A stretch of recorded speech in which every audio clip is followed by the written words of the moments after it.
Tiap hari kondisi sudah lebih baik, tingkat mobilitas yang tadinya hanya turun 17%, sekarang sudah turun ke 25-an persen, terus kita upayakan sesuai target adalah di 30%.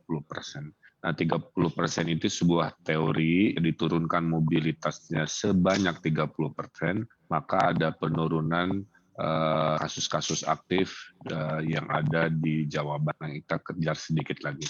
Yang kedua, BOR juga sudah mulai turun, walaupun belum bisa disimpul bahwa turunnya BOR rumah sakit ini adalah karena tren turun atau fluktuatif, karena kemarin sempat di angka 91%, sekarang sudah 88%.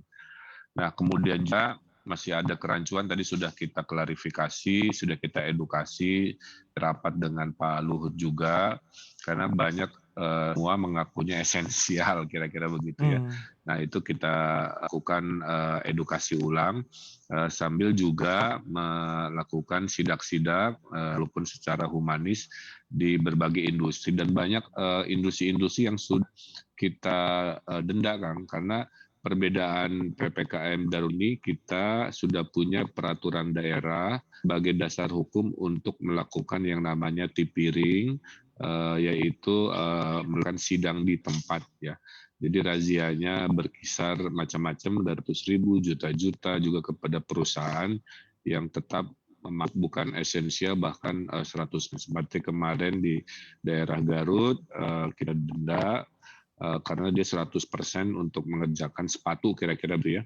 Padahal itu tidak masuk kategori esensial yang harus turun sesuai prosentasenya.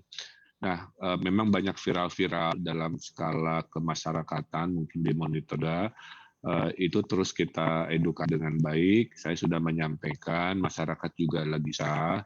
Jadi kalau ada pelanggaran-pelanggaran, tetap diedukasi dengan persuasif dulu, kira-kira begitu ya.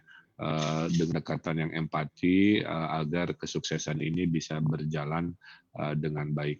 Nah, kemudian yang paling kritis kan ini adalah tersediaan rumah sakit di Jawa Barat. Tempat tidur di Jawa Barat ini dari 100% tempat tidur itu sudah dinaikkan dari 20% sebelum Idul Fitri, sekarang sudah naik di 36% rata-rata Jawa Barat.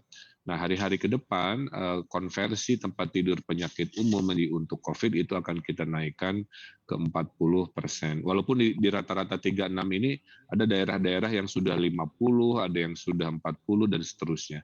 Sampai nanti kita mentoknya di angka 60% tempat tidur Jawa Barat untuk COVID. Nah, kalau 60% itu sudah mentok, kira-kira barulah kita masuk ke skenario rumah sakit darurat. Ya, sementara itu belum kita lakukan.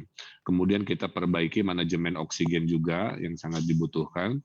Sekarang kami punya posko oksigen di provinsi, punya posko oksigen di kota kabupaten, sehingga rumah sakit yang kemarin agak panik sekarang terlayani dengan baik, insya Allah aman, terkendali.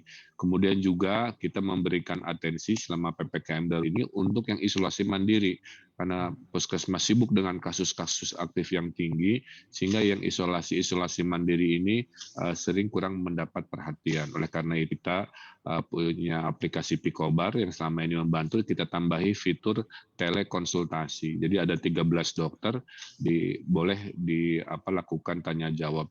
Luar biasa, baru dibuka 2 hari 11.000 pertanyaan dari mereka yang isoman dikonsultasikan ke dokter. Nah, kemudian juga kita menggeser anggaran infrastruktur, 11 proyek kita hentikan dan tunda sebesar 140 miliar, kita geser untuk memberikan obat dan suplemen gratis. Nah, mulai kemarin sudah door to door, jadi di Jawa Barat obat gratis, suplemen gratis untuk mereka yang isolasi mandiri. Kalau bingung bertanya di aplikasi, ada 13 dokter yang standby.